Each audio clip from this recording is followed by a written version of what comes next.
ìkẹta ògùn tí ò sí tá ń wá bóyá ẹ lè bá wa wá ìyẹn ni ògùn wàhálà tàbí ògùn ìsinmi.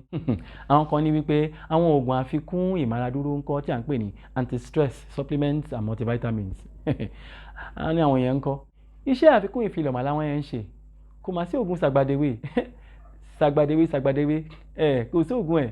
Ògùn tí ó ń ṣe àfikún tí ó ń ran ara lọ́wọ́ tó mára dúró yẹn ò ní wípé kí a wá ṣiṣẹ́ láṣẹ fẹ́ẹ̀ kú mo lè gòkè mo lè sọ ṣe bára ló ń fàbọ̀ sí ara ń bèrè o. A ò ní wípé kí a má ṣiṣẹ́ o, kódà àìṣiṣẹ́ gan-an ó ń ṣokùnfà àwọn àìsàn díẹ̀díẹ̀ láàgọ́ ara, ṣùgbọ́n a gbúdọ̀ ṣe nǹkan ní ìwọ̀ntúnwọ̀nsì. A mọ̀ pé owó ilé wà ńbẹ̀, owó ilé ìwé, owó ti gbá, owó ti gbà, ẹ jẹ́ kí a ṣe jẹ́jẹ́. Ṣùgbọ́n àwọn kan ogun kárí mi ẹni ò jẹ́ ká gbádùn. Bẹ́ẹ̀ ni ó ṣe bí o ti mọ èmi náà rè, ìwọ náà dà. Bí a kò bá tó ìyá ọmọ ṣe a kì í pa lákàrà o, má gbàgbé, má para ẹnìkan ìjẹ́ ìbẹ́pẹ lódìdí ẹ ṣàtúnṣe. Ṣùgbọ́n eléyìí kò rí bẹ́ẹ̀ fún àwọn mìíràn o.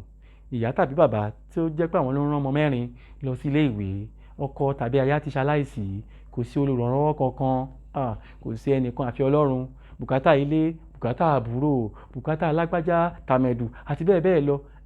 Irú ẹ̀rù báyìí máa ń wúwo. Àwọn kan tiẹ̀ ti sọ wípé tá a bá tiẹ̀ kú gan ṣé kò tiẹ̀ dára ju gbogbo hílà yìí lọ.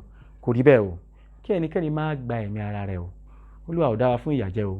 Ohun tí ò tó ó sì ń bọ̀ wá ṣẹ́kù. Ẹ má gbàgbé wípé ìrètí sì ń bẹ bí ẹ̀mí bá wà. Ayé ọpẹ́ ayọ̀, ìyanu á ṣẹlẹ̀. Àmọ́ ṣá ẹ fẹ̀sọ̀ ṣe kí ẹ lè rí ara jẹ oúnjẹ àwọn ọmọ yìí o. Ẹni ẹlẹ́nu nígbà ṣe wá ṣe o. Wọn ò ní wá tì ní jọ ayọ̀ wa o. Ire o.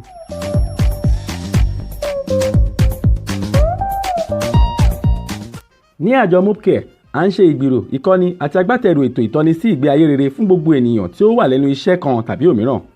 Àwọn ẹ̀kọ́ ìṣíníyè ìlera wa lóríṣiríṣi wà fún àwọn ilé-iṣẹ́ aládàáni, ilé-iṣẹ́ ìjọba, àjọ lóríṣiríṣi, ẹgbẹ́ aláfọwọ́sowọ́pọ̀ àti ìdàgbàsókè gbogbo ènìyàn, ìyẹn láti àwọn ọ̀dọ́ títí di ọjọ́ alẹ́.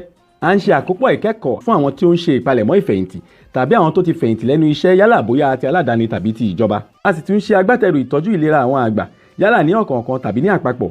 A jẹ́ olùrànlọ́wọ́ fún àwọn àjọ tó ń dá sí ètò ìlera àwọn àgbà káàkiri. À ń ṣe ètò ìlera ti gbogbogbò lọ́lọ́kan ọ̀jọ̀kan fún àwọn ọ̀dọ́ àti fún àwọn tó ti gbẹ́nu lé ọjọ́ alẹ́ tàbí àwọn tó ń ṣe ìpalẹ̀mọ́ rẹ̀. Ẹ kàn sí wa lórí ààyè ayélujára wa www.mopcare.com. Ẹ pè tàbí kẹ́ ẹ tẹ àtẹ̀jíṣẹ́ yín ránṣẹ́ sí nọ́mbà yìí 0803 437 5758 0803 437 5758. Mopcare for the seniors. Àwa ni ohùn fún àwọn àgbà wa.